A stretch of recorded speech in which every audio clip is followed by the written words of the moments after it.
അപ്പോൾ നമ്മുടെ ജീവരക്തമെന്ന കഥയുടെ മൂന്നാമത്തെ സീനിലേക്ക് നമുക്ക് പോവാം. അന്നൊരു ഞായറാഴ്ചയായിരുന്നു. അപ്പോൾ സെൽഫ് കുക്കിങ്ങിലാണ് പലരും. മൊബൈലിൽ പാട്ടും വെച്ചിട്ട് ഉണ്ണി ഗംഭീര കുക്കിംഗ്. അവിടെ എല്ലാ ഫ്ലോറിലും കോമൺ ആയിട്ട് ഓരോ കിച്ചണുണ്ട്. അപ്പോൾ ഒരു 4-5 റൂംസിന് അവിടെ വന്നിട്ട് കുക്ക് ചെയ്യാം. അങ്ങനെ ഉണ്ണി കുക്ക് ചെയ്യുക, മൊബൈലിൽ പാട്ടൊക്കെ വെച്ചിട്ട് അടിച്ചു പൊളിച്ച് കുക്ക് ചെയ്യുന്നു.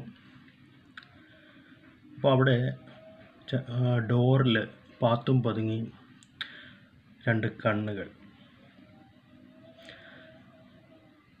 അങ്ങനെ ഇവിടെ ഗംഭീര കുക്കിങ്, അവിടെ ചെക്കിങ്ങിനായിട്ട് ആരോ നിൽക്കുന്നുണ്ട്. പക്ഷേ അത് ഉണ്ണി അറിയുന്നില്ല. ഉണ്ണി കുക്കിങ്ങൊക്കെ സ്റ്റൈലായിട്ട് ചെയ്തിട്ട് അടച്ചു വെച്ചിട്ട് ഇനി ചൂടാറട്ടെ, കുറച്ച് കഴിഞ്ഞ് വരാം. ഉണ്ണി ഇറങ്ങിയിട്ട് തൊട്ടടുത്തുള്ള തൻ്റെ റൂമിലേക്ക് പോവുകയും അവർക്ക് ഒരാൾക്ക് സെപ്പറേറ്റ് റൂമാണ്.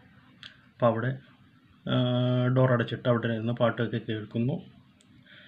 അപ്പോൾ അവിടെ കറങ്ങി നിന്ന രവി, ഒളിഞ്ഞ നോട്ടം നടത്തിക്കൊണ്ടിരുന്ന രവി കിച്ചണകത്ത് കയറുകയും ആ ഫുഡ് തക്കത്തിന് ഫുള്ളിരുന്ന് കഴിക്കുകയും ചെയ്യുന്നു. ഒരു മോഷണം തന്നെയാണ് ചെയ്യുന്നത്. അയാൾ അറിയാതെ ഉണ്ണി അറിയാതെ ഫുഡെടുത്ത് കഴിച്ചുകൊണ്ടിരിക്കുക.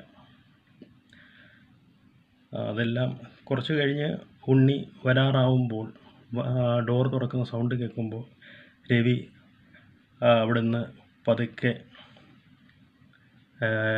ഇറങ്ങി ഒളിച്ച് പുറത്തേക്ക് പോവുകയും അത് ഉണ്ണി കാണുന്നുണ്ട്. ഒരാൾ അതിലെ പതുങ്ങി ഇറങ്ങിപ്പോകുന്നതായിട്ട്. ഉണ്ണി അയാളുടെ പുറകെ ചെന്നെങ്കിലും ആളെ വ്യക്തമായില്ല. പക്ഷേ രവിയുടെ റൂമിൽ കയറി ഡോർ അടയ്ക്കുകയായിരുന്നു ചെയ്യുന്നത്. ഉണ്ണി തിരികെ വന്നു. ആ പാത്രങ്ങളെല്ലാം കഴുകി വെച്ചു. കഴിക്കാൻ ഫുഡൊന്നും ഇല്ലല്ലോ. അപ്പോൾ ഉണ്ണി ഇതിന് പ്രതികാരം ചെയ്യണം. ഇതൊരു സ്ഥിരം പണിയാണ്. വല്ല വിഷവും കലക്കി വയ്ക്കാം. ഇനി അടുത്ത ഞായറാഴ്ച ആവട്ടെ.